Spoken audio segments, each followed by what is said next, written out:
You know, usually when we sit down to talk about personal development or, self-improvement stuff, there's always this underlying assumption of construction.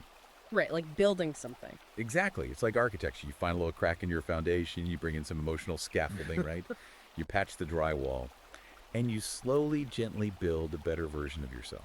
Yeah, it's a very additive process. You keep the core structure of who you are, but, maybe you add a morning meditation habit. Yeah, or like you learn to process conflict a bit healthier or something. Right, it's a peaceful, safe renovation. But man, when you step into the world of modern masculine ideology, and that's where we're going today, suddenly that scaffolding is just violently ripped down. Oh, yeah, completely destroyed. We are not looking at a cozy home renovation today. We're looking at a site rigged with C4. I mean, this is the absolute definition of a demolition job. That's a great way to put it, actually. And that really brings us to why you, the listener, are here in the room with us today.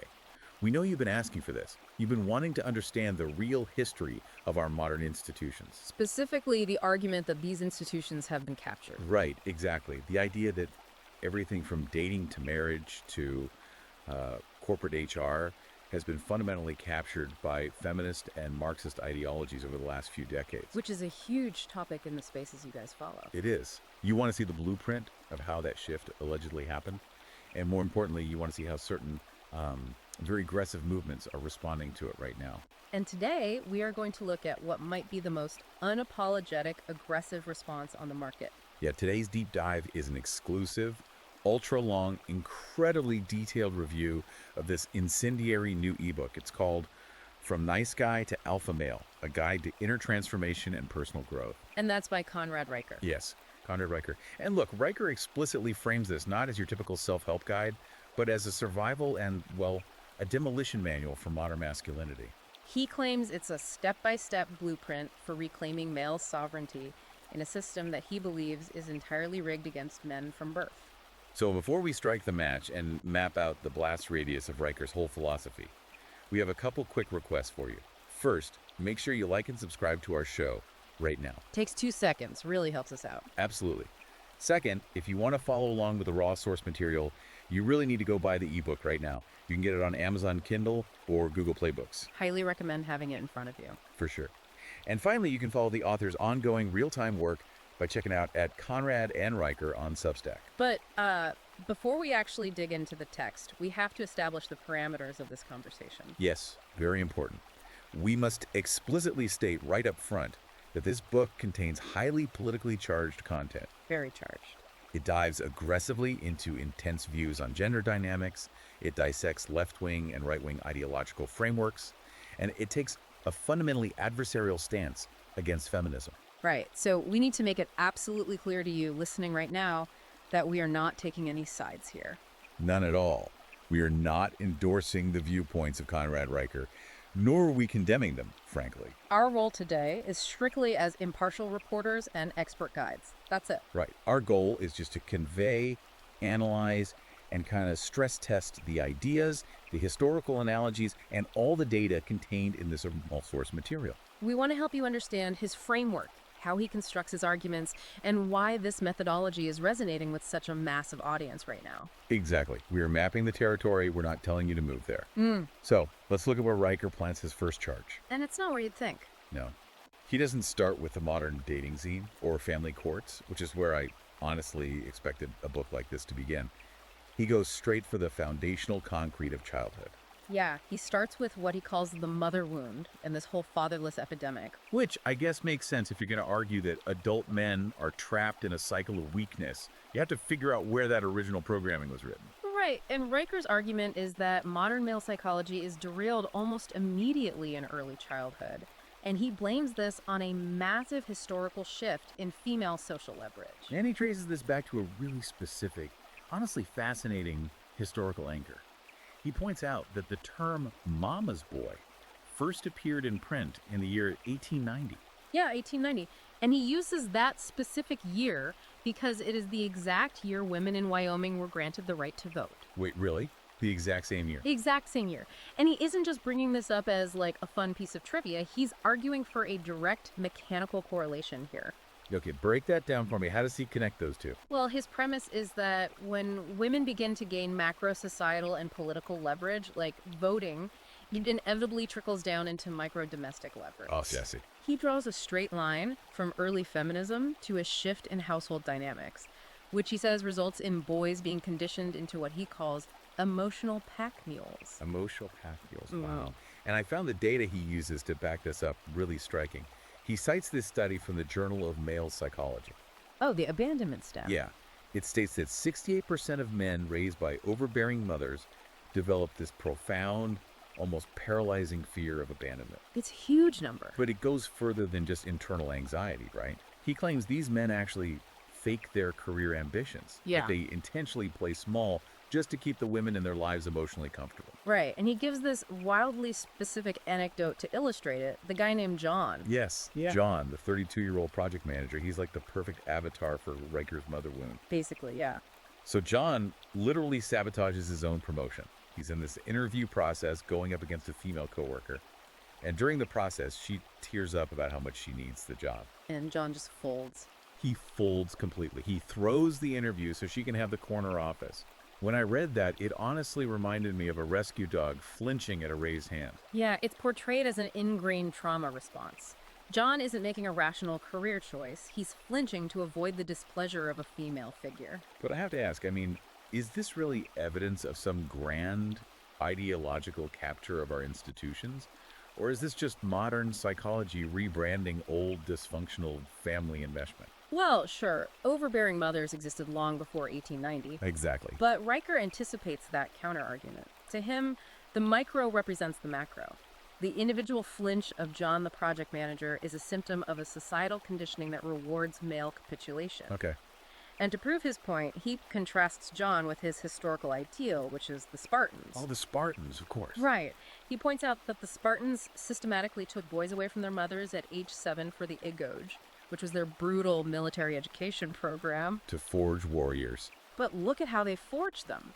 Riker's point is that Spartan culture deliberately severed that mother wound to ensure the boy wouldn't care, and he puts this very vividly if their mom hated their beard. They were socialized for stoic resilience and tribal loyalty, not for maternal validation. Exactly. By holding John the project manager up against a Spartan warrior, Riker is arguing that modern society has engineered a catastrophic evolutionary regression. We've basically replaced the egos with the mother wound. Okay, so if the presence of the overbearing mother is the first trap, the second trap he talks about is the absence of the father. And Riker does not mince words here at all. No, he doesn't call fatherlessness a social issue or a tragedy. He calls it biochemical warfare. He pivots entirely from psychological conditioning to biological deprivation here. Right. He brings in National Institutes of Health data stating that fatherless men watch hardcore pornography 4.7 times more often than men raised with fathers in the home. 4.7 times is just a staggering multiplier. It really is. Yeah. What is the mechanism there, though? How does a missing dad translate to a massive spike in pornography consumption? Riker argues it comes down to a lack of paternal adrenaline and physical accountability. He posits that without a father figure to drill discipline into a boy's nervous system, to provide friction, challenge, and hard boundaries, young men are left in a biological void. So they try to fill it. Exactly. They seek out the easiest, most destructive forms of dopamine to self-soothe the anxiety of that void. He refers to this environment as the dopamine orphanage. The dopamine orphanage, that phrase really stuck with me. It's very evocative. And he ties it directly to the most extreme institutional outcome, which is the prison system. Right. He cites that statistic that 3/4 of caged men in America never had a father to provide that structural discipline. Yeah. In Riker's framework, weakness is a vacuum.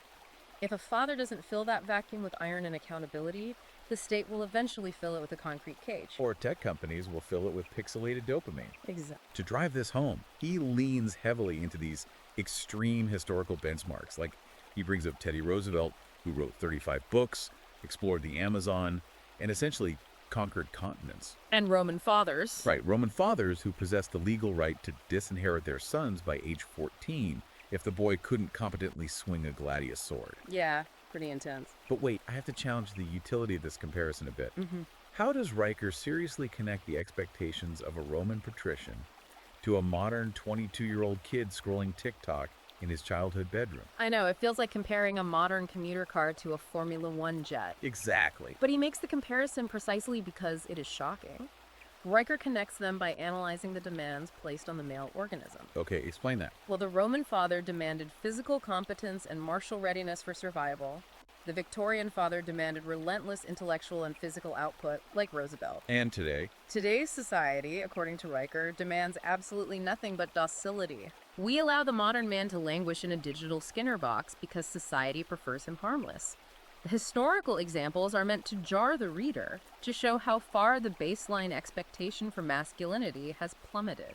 he's essentially saying your ancestors hunted mammoths and conquered Gaul, and you're hunting discount codes on DoorDash. Precisely. So if we accept Riker's premise that this childhood conditioning the mother wound in the dopamine orphanage builds a man desperate for female validation and lacking in internal discipline, it naturally follows that adult society would build an entire economy to exploit that exact desperation. Which brings us to the financial side. Let's look at how that manifests in the modern dating market. This is where Riker's analysis becomes highly economic.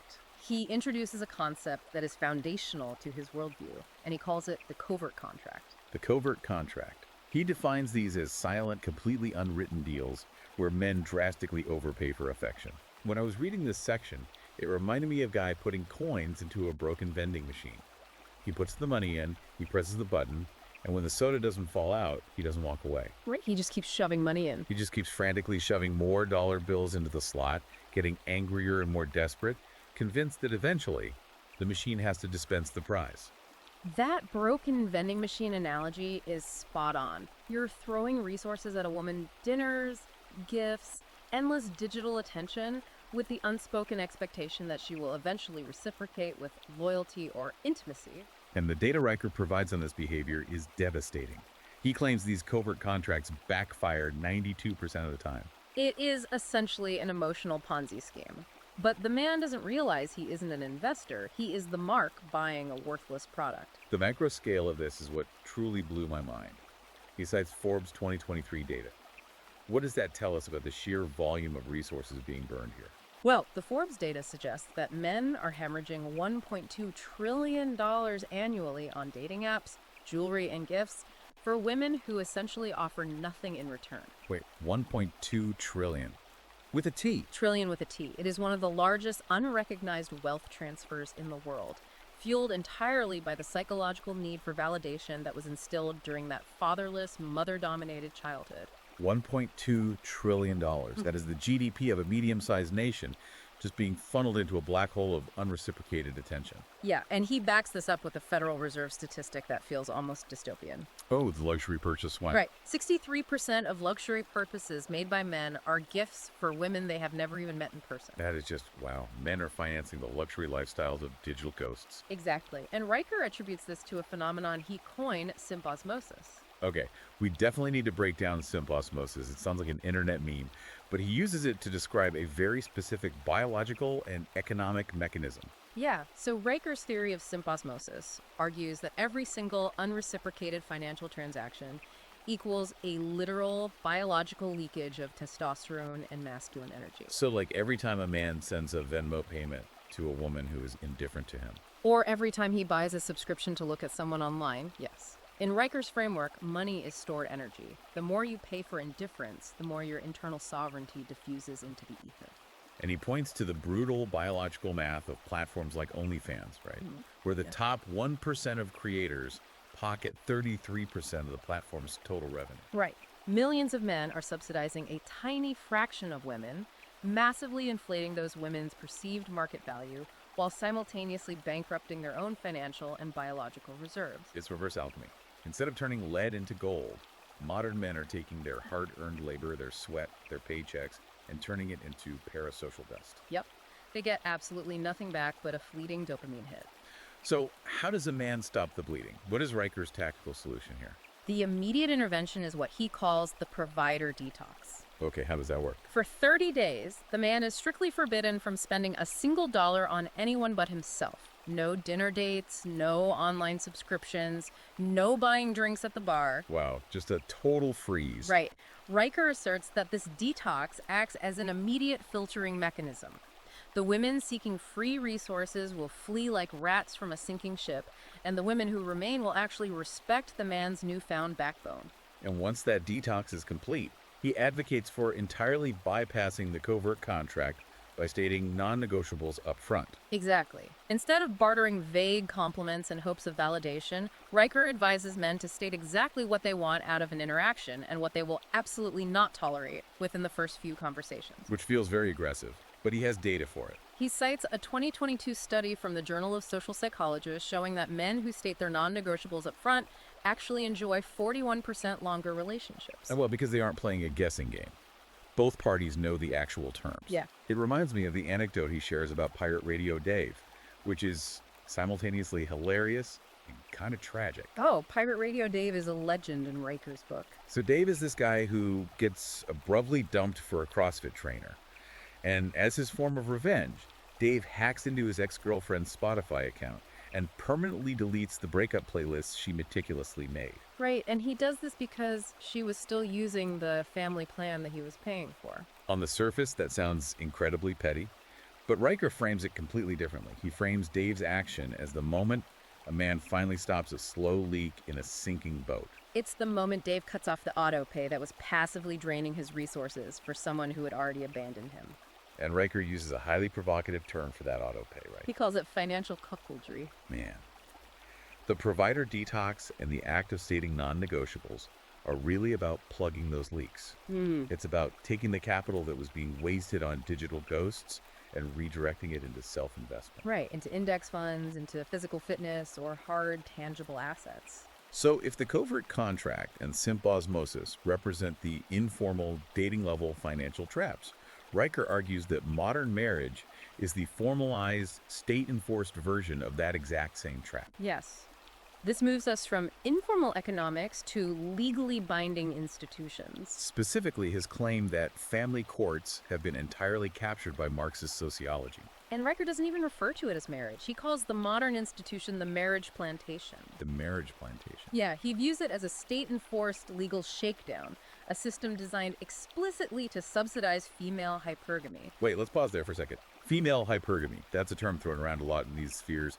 But what exactly does it mean in the context of evolutionary biology and Riker's argument? Well, hypergamy, in sociological and evolutionary terms, is the tendency or practice of a person, historically and predominantly women, marrying a spouse of higher caste, social status, or wealth. Okay. It's the evolutionary drive to seek a mate who can provide greater resources and protection. And how does that tie into the courts? Riker argues that modern family courts, through alimony and heavily biased child support frameworks, essentially provide a state-backed safety net that allows women to exercise hypergamy without consequence. So they can extract the resources of the current husband while leaving to find a higher status mate. Exactly. And he hits us with a barrage of statistics to paint this grim picture. Right. He notes that roughly 40% of first marriages end in divorce. But the crucial data point for Riker is that 70% of those divorces are initiated by women. 70%.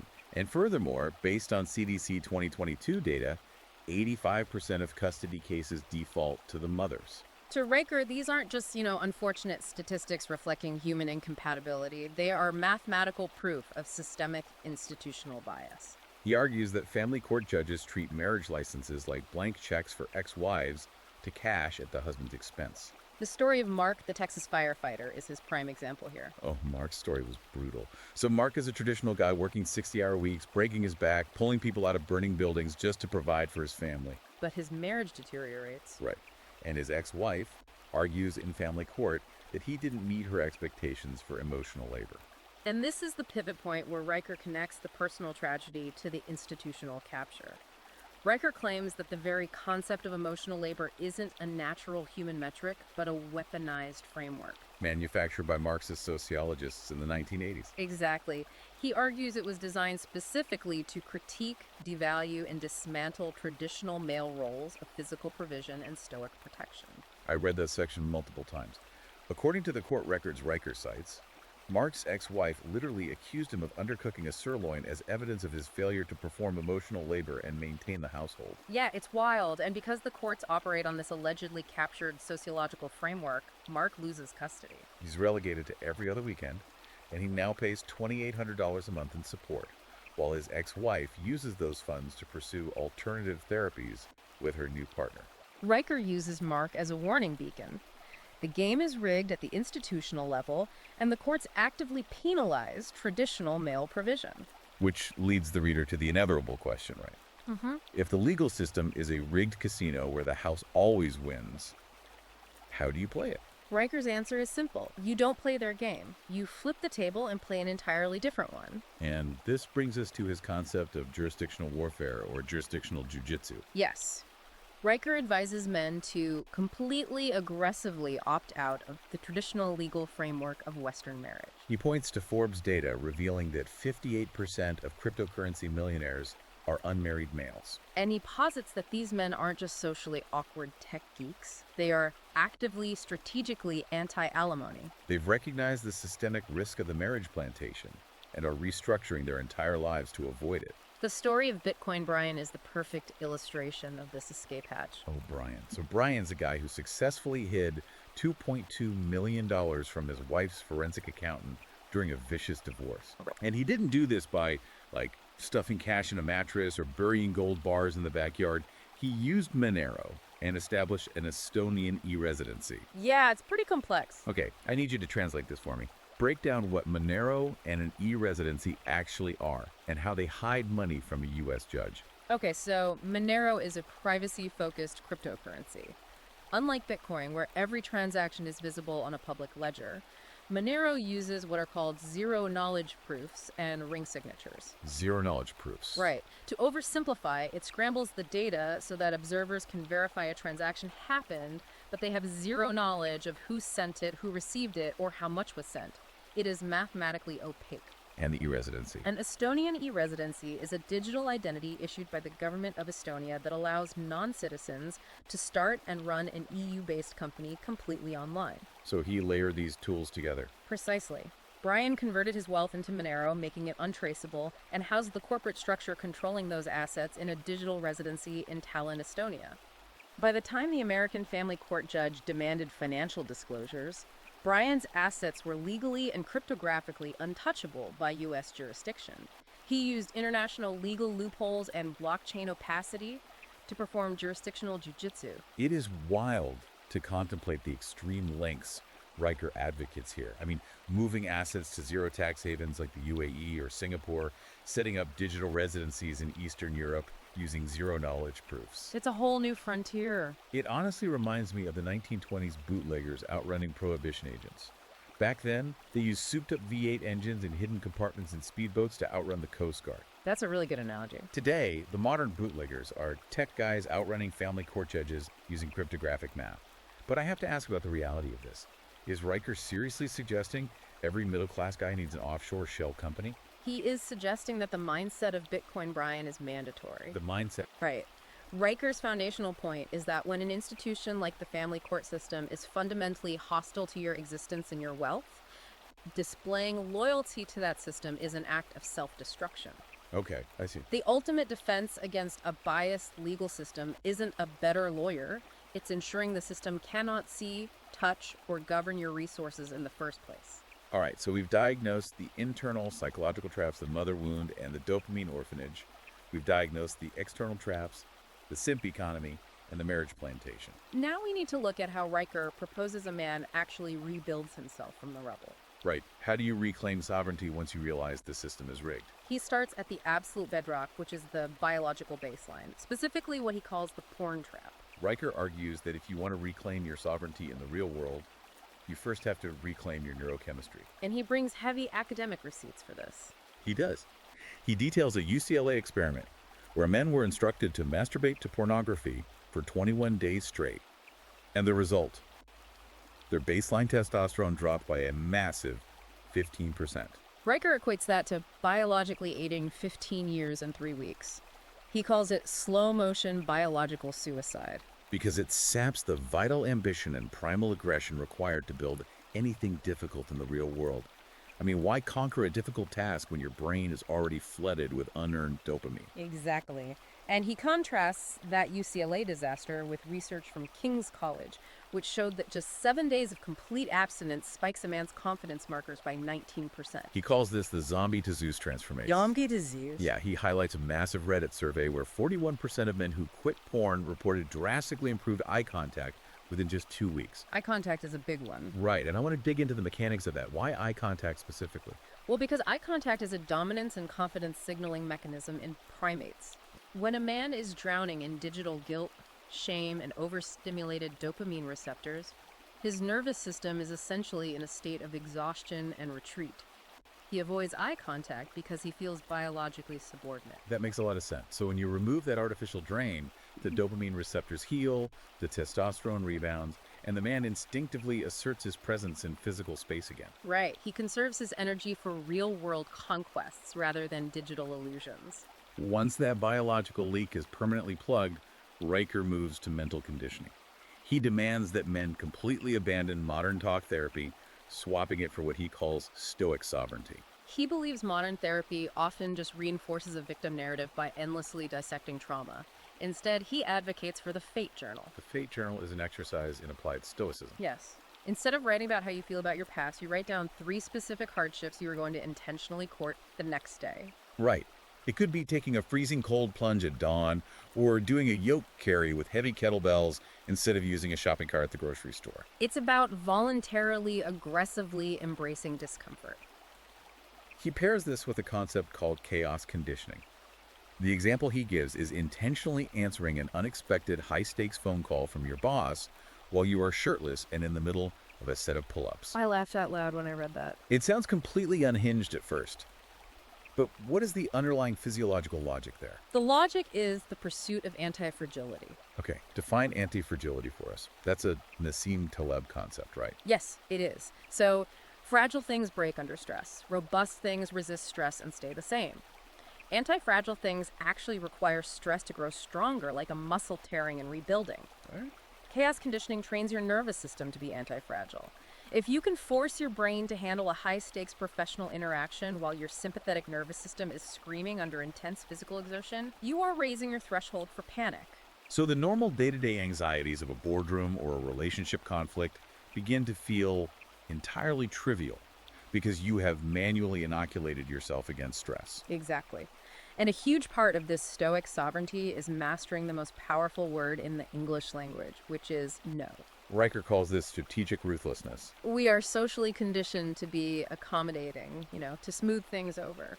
But Riker cites a Wall Street Journal study showing that saying no just 3 times daily actually lowers cortisol stress levels by 23%. Because you are actively reclosing your time, your energy, and your boundaries. He backs this up with Stanford data showing that 68% of corporate yes men earn significantly less than their peers who set hard, inflexible deadlines. In Riker's brutal view of human nature, compliance breeds contempt, and dominance and scarcity trigger respect. He highlights a really fascinating, almost counterintuitive warning about a famous self-help book, No More Mr. Nice Guy. Oh, this part was super interesting. He claims that 68% of men who read that book end up divorcing their wives within a year. Wait, why is that? Because the book convinces them to finally stop negotiating their own desires. Once they stop being the infinitely accommodating nice guy, the transactional nature of their marriage shatters. Riker's analysis here is deeply cynical but logically sound within his framework. He argues that being nice is rarely a genuine virtue. It is usually transactional weakness disguised as morality. You are being nice to extract a result. Right. When a man finally enforces rigid boundaries, the women who were only there to extract resources from his compliance will naturally leave. And Riker says, let them go, the trash is taking itself out. So the man has plugged his biological leaks, he's forged an anti-fragile stoic mind, and he's ruthless with his boundaries. But Riker acknowledges he cannot survive entirely alone. Which brings us to what he calls the brotherhood deficit. Riker views modern male loneliness not as a sad phenomenon, but as a literal terminal cancer. He notes that 63% of guys over the age of 30 find making a new friend harder than getting laid. Modern male connection has been tragically reduced to liking memes on social media or texting about sports. But Riker absolutely despises the modern solution to this. He doesn't want men sitting around in padded sharing circles talking about their feelings and crying together. No, not at all. To explain why, he cites a Stanford neuroscience statistic that is the linchpin of his methodology. Shared physical labor spikes male oxytocin, the bonding hormone, 200% more than verbal sharing circles do. 200%. I want to understand the evolutionary biology behind that. Why does moving heavy objects bond men more than talking? It goes back to our evolutionary hardware as hunter-gatherers. For hundreds of thousands of years, male survival depended on trusting the man next to you with a spear while facing down a mammoth or a rival tribe. So the stakes were literal life or death. Right. The male brain didn't evolve to build trust through vulnerability. It evolved to build trust through demonstrated competence in the face of shared risk. This is why Riker points out that construction crews or infantry platoons bond deeper and faster than yoga moms. Men bond over shared hardship, physical exertion, and overcoming a mutual obstacle. They build neural pathways that explicitly equate suffering with loyalty. It reminds me of Benjamin Franklin's Chunto Club from 1727. The Junto Club, yeah. Franklin gathered a group of tradesmen in a Philadelphia tavern. They had strict rules: no religious debates, no petty grievances. They just drank beer and actively solved problems. That's the ideal model for Riker. Right. And out of that tough, practical club came America's first volunteer fire departments, public libraries, and new concepts for municipal taxation. Real power isn't just folding cards at a suburban poker night. It's what Riker describes as cracking favors in a power ledger. The concept of the power ledger is fascinating. Riker argues that real tribal brotherhood should operate less like a modern friendship and more like a mafia family or Genghis Khan's horde. Wow, Genghis Khan. Yeah, you don't just hang out. You actively create debts, track favors, and build interdependency. You spend a weekend fixing a buddy's transmission. You take the professional blame for a mistake to save his job. You let a contact crash at your cabin for a month during a messy divorce. You are building a network of unspoken IOUs. He cites MIT research proving that teams operating on these tight, favor-based networks outperform teams of credentialed strangers by 40%. It's about forged tribal cohesion and shared deployable capability. Okay, let's pull back and synthesize where we are. We have rebuilt the internal man. He is biologically optimized through a porn detox. He is anti-fragile through chaos conditioning. He is ruthless with his boundaries. And he is backed by a tribe operating on a power ledger. Now I move outward. How does this newly rebuilt man exert dominance on the external world? Riker starts with what he calls verbal warfare and frame warfare. Riker introduces the linguistic dominance hierarchy, which asserts a very simple, brutal rule. Whoever sets the terms of the conversation wins the conversation. He views modern arguments, especially ideological corporate ones, not as a noble search for objective truth, but as pure zero-sum status contests. And he gives a highly specific tactic for dealing with hostile bureaucratic environments, like an ambush meeting with an HR rep. He calls it the 10-second rule. The 10-second rule. If an HR rep or a hostile colleague starts yapping at you, making accusations, or framing you negatively, you do not defend yourself. Defense is weakness. You just let them finish, you count to 10 slowly in your head, and you hit them with dead, unblinking air. Silence is a kinetic weapon in Riker's arsenal. The 10-second rule creates an unbearable social vacuum. It forces the hostile party to do one of two things, right? Right. Either they nervously double down on their hostility to fill the silence, which makes them look unhinged and emotionally out of control, or they retreat into embarrassed backpedaling silence. Weak men overtalk to defend themselves. Alpha men mince silence into dominance. He also introduces a tactic called altruistic gaslighting. Yes, he uses Mark Zuckerberg's character in the Aaron Sorkin movie The Social Network as a masterclass example of this. When Zuckerberg is sitting in the deposition room, being accused of being a calculating, evil thief, he completely disarms the room of highly paid lawyers by casually, almost boredly admitting to a superficial, petty motive. I just want to rate girls' faces. Right. By instantly agreeing with the accusation, but reframing it in a way that highlights the utter absurdity of the lawyer's moral posturing, he takes all the oxygen out of their attack. You validate their ego, but you completely bypass their argument. It is cognitive judo. And Riker provides data to show this authoritative approach works in the dating market as well. He points to OkCupid data showing that 68% of women swipe right on men who argue logically, bluntly, and authoritatively, rather than men who politely seek consensus. But you had some reservations about this, right? I have to push back here, and not just a little bit. I mean, is it really practical or even sane to treat every single conversation as a battlefield? Sounds exhausting. If you treat your wife, your friends, or your colleagues like hostile HR reps, deploying 10-second silences and altruistic gaslighting, sure, you might win the argument, but don't you eventually lose the relationship? It does sound like you're treating every interaction like a chess match with a pigeon. Where the pigeon just knocks over the pieces and craps on the board, but you're sitting there proudly declaring checkmate. Doesn't that sound incredibly exhausting and profoundly isolating? I think Riker would counter that you are already on a battlefield, whether you have the courage to acknowledge it or not. Fair enough. To support his deeply cynical view that all arguments are about status, he cites a Yale syllogism study proving that men who use formal logical structures and unapologetic framing in their speech are perceived as 50% smarter by observers. Regardless of whether their underlying facts are true. Exactly. Riker's point is that the world doesn't reward vulnerability, it will happily crush your vulnerability.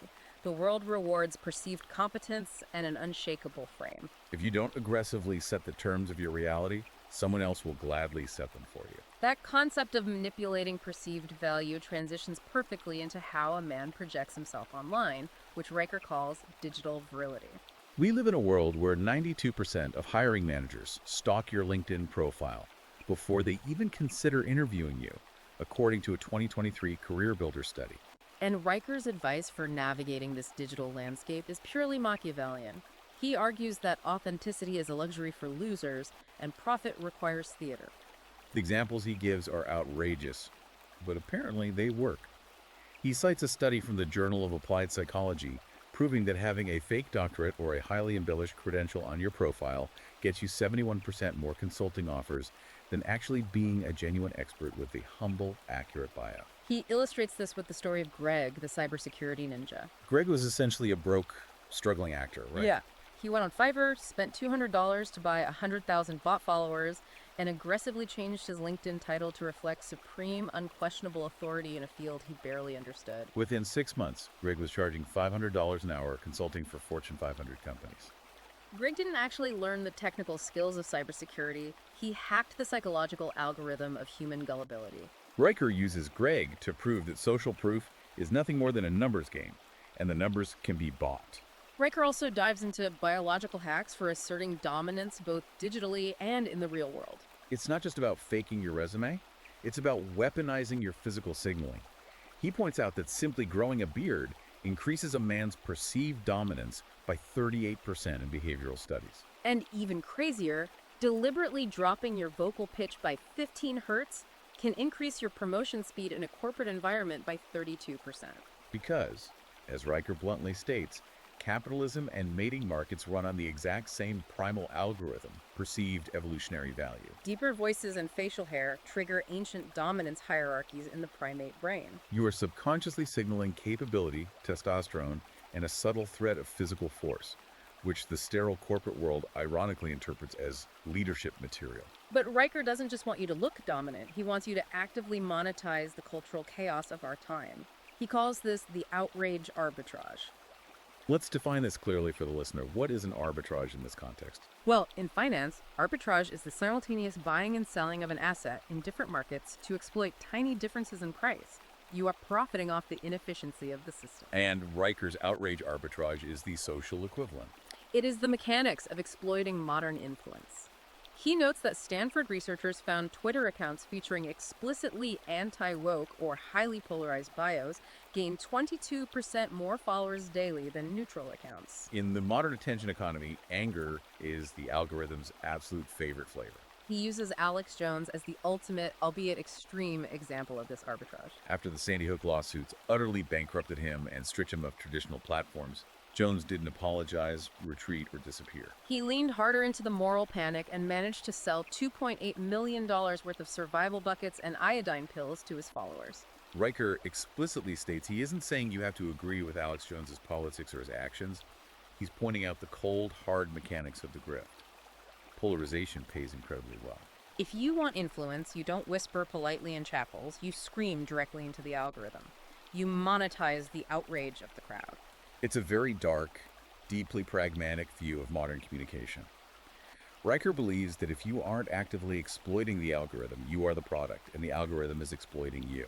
Which brings us to the final summit of Riker's philosophy. We've talked about dominating your own biology, dominating your finances through detox, dominating your legal jurisdiction with crypto, and dominating the digital sphere through outrage.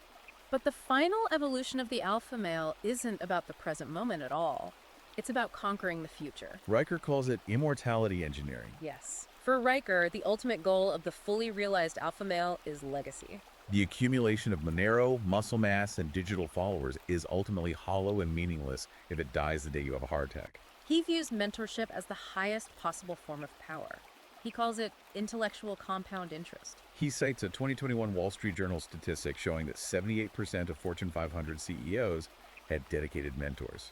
True, empire building success is rarely solitary. It is transferred, refined, and compounded across generations. And Riker traces a massive historical through line to prove his point. He looks at the ultimate lineage of Western influence. Socrates mentored Plato, Plato trained Aristotle, and Aristotle tutored a young, aggressive kid who grew up to be Alexander the Great. Socrates didn't write books, he didn't amass wealth, and he didn't conquer a single inch of land himself.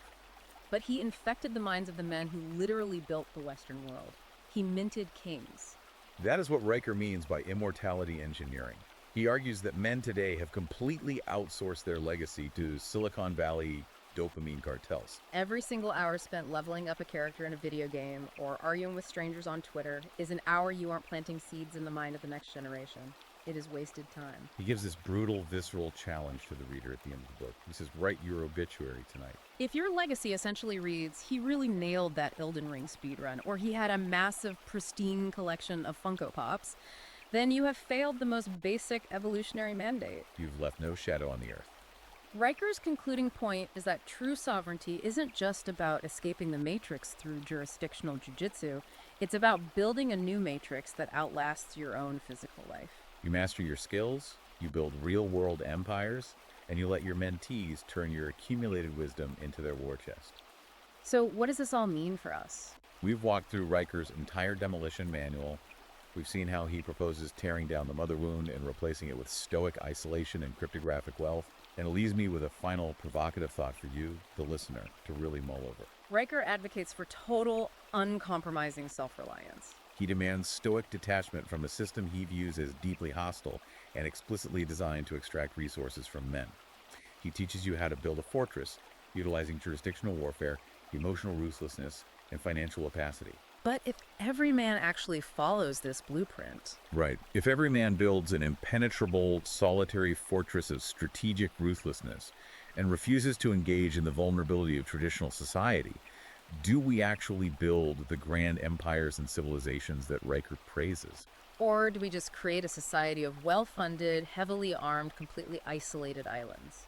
How does one possibly balance the extreme strategic ruthlessness required to survive the modern world with the deep, trusting tribal brotherhood that Riker himself admits is biologically necessary for men to thrive? Can you truly be a cold-blooded mercenary to the outside world and a trusting brother to your tribe at the exact same time? I think you've hit on the central paradox at the heart of the text. Riker demands both absolute paranoid isolation from the macro system and absolute trusting integration with a micro-tribe. Reconciling those two incredibly contradictory directives is the ultimate challenge for anyone trying to adopt this framework in the real world. It is a massive, uncomfortable question to sit with. And that brings us to the end of today's deep dive. Remember, if you found this analysis valuable, you need to like and subscribe to our channel right now. We highly recommend you go buy the ebook, From Nice Guy to Alpha Male by Conrad Riker. It is available right now on Amazon Kindle and Google Play Books, so you can read the source material and judge these arguments for yourself. And finally, be sure to follow the author's ongoing work and commentary at Conrad and Riker on Substack. Thank you for joining us in the muddy, dangerous waters of this diagnostic landscape. We promised you a look at the demolition site, and we've seen exactly where the dynamite is placed. Until next time. Stay endlessly curious.